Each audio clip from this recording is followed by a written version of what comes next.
Next activity is to cut all these to length and then square the ends off using a shooting board. The legs are 24 3/4. We'll cut them slightly over so that we can finish them on the shooting board.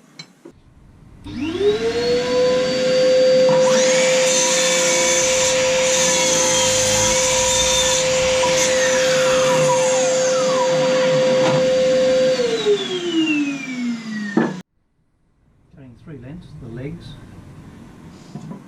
the side rails and the cross rails. It's always good to cut the long ones first and then go down so that you don't accidentally pick up one of the long ones when you're cutting something short and accidentally chop it off. The rails across the back will be inside the frame is 16.5, and then we'll add 3/4 inch tenon, 3/4 inch tenon, that's 1.5 to 18 inches. I allowed for 17 3/4 in my original diagram, but I've overcut these anyway. If it looks like the tenon's too big from 3/4, go back to 5/16, but I'll cut these to 18 inches. We'll do the side rails, front to back. The inside frame width is 11.25 plus 1.5 for the 2 3/8, 1.5 for the 2 3/4 inch tenons, gives us 12 3/4. Next activity is to square off the ends. Although the miter saw is fairly accurate, it's not as accurate as the shooting board. So the shooting board is quite simply a piece of wood, just make it up from scrap. Has a clamp on the end, soft piece of wood on the end to be able to clamp it into the vise, so it sits over the end of the bench. Clamp it up. There's another piece of wood across at right angles, and then a track just slightly waxed to allow the plane to run up and down. So that's at right angles to this, and that's at right angles to that, to be able to get the end of it. Time again. Seems to be.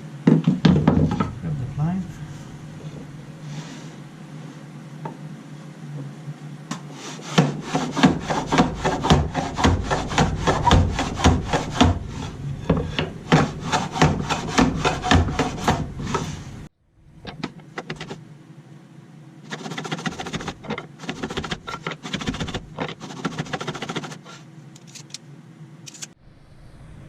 It's a bit hard on the hand.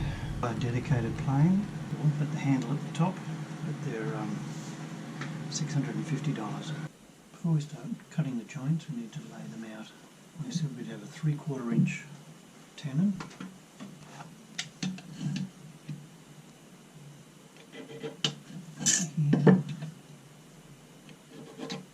Here. Lay that across the top of the leg. Want to be dovetails anyway, but same concept.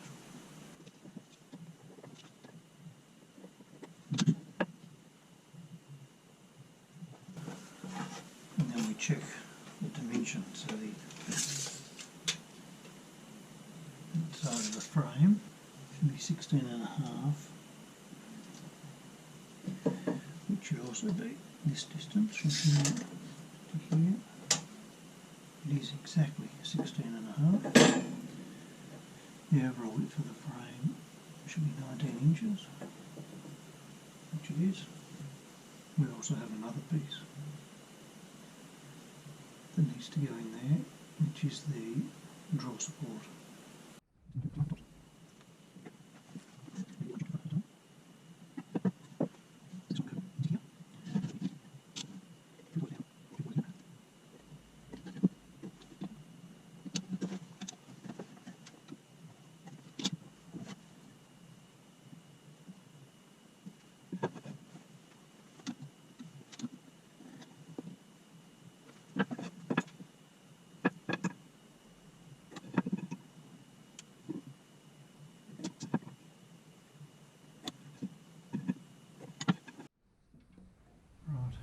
you change your mind. I'm going to make this dovetail go full depth. It'll be a little bit easier to cut. The only thing I'm worried about is on this one, it's a much deeper V. There's more chance of this one going wrong.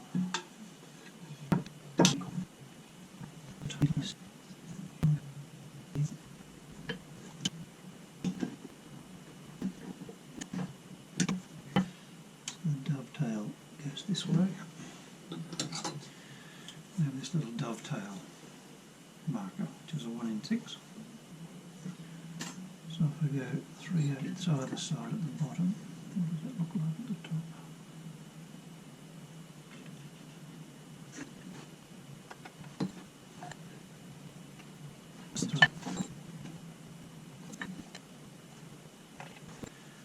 So this we would cut off, this bit, this dovetail would wedge into there, the top, so that would slot from here down into a wedge that's made into there, all the way down.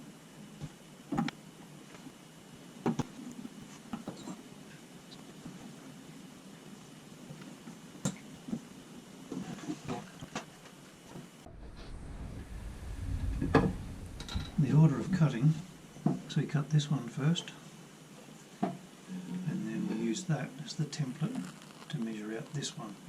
The pencil line is not accurate enough, so we use a marking knife, which is effectively just a one-sided knife, to score the wood.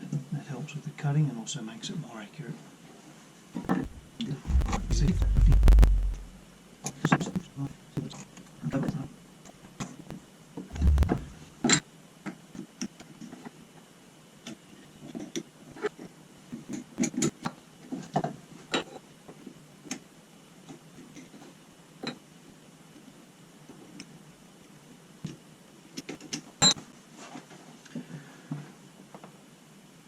Been scored all the way around.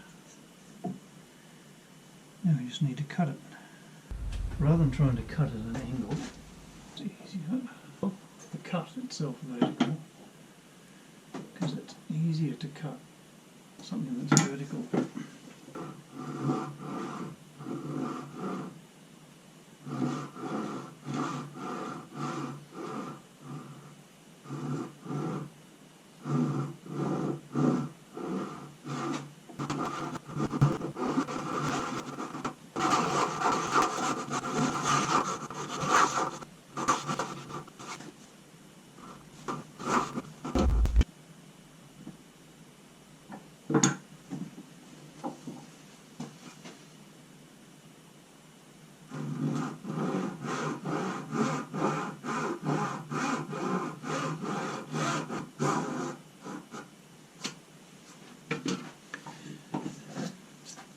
How do we do? Not too bad. Pretty much on the line. Then we cut down.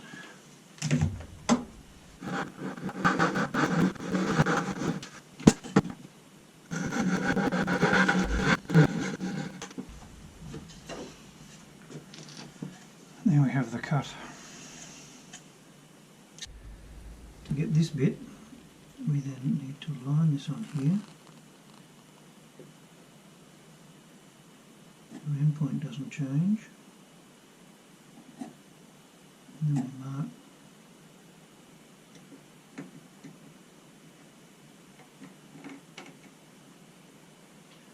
this a bit quicker as I get used to it. I haven't cut one of these for quite a while.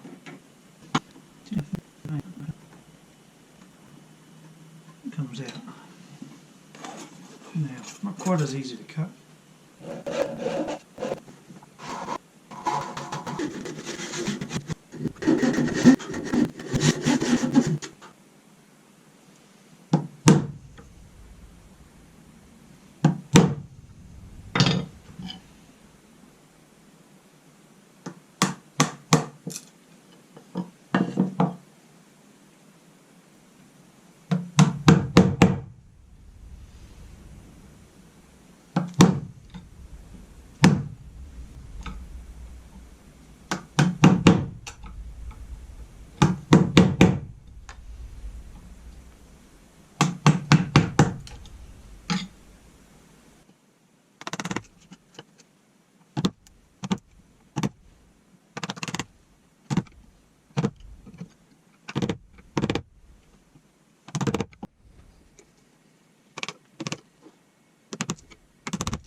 careful here not to split the wood.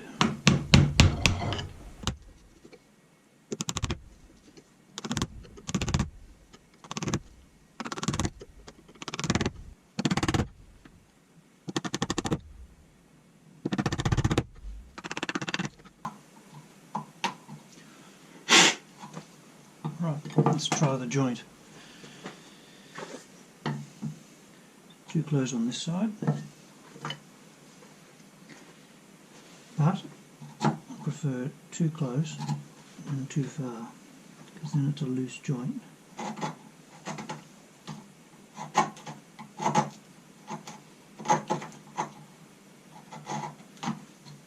Let's see how we get on.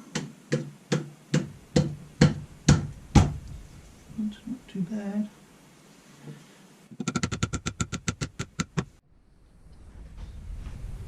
Just some tweaking and cleanup.